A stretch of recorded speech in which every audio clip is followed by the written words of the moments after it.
চেয়ারম্যানের দায়িত্ব পালন করছেন তিনি।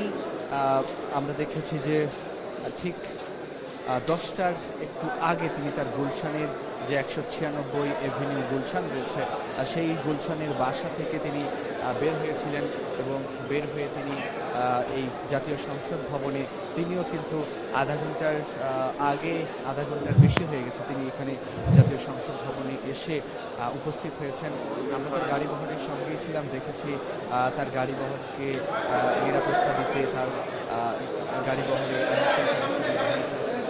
আমরা দেখছি এই মুহূর্তে রুমিন ফারহানা যিনি জাতীয় সংসদ সদস্য নির্বাচিত হয়েছেন ব্রাহ্মণবাড়িয়া থেকে, তিনি এই মুহূর্তে প্রবেশ করছেন এই সংসদ ভবনে। তিনি স্বতন্ত্রভাবে বিএনপি নেত্রী ছিলেন, তিনি স্বতন্ত্রভাবে সেখানে নির্বাচন করে বিজয়ী হয়েছেন এবং তিনি মাত্রই এই জাতীয় সংসদ ভবনের ভেতরে প্রবেশ করলেন এন্ট্রি কোটার মধ্য দিয়ে। এবং আমরা দেখছি আরো Vision QLED Google TV, where colors come alive.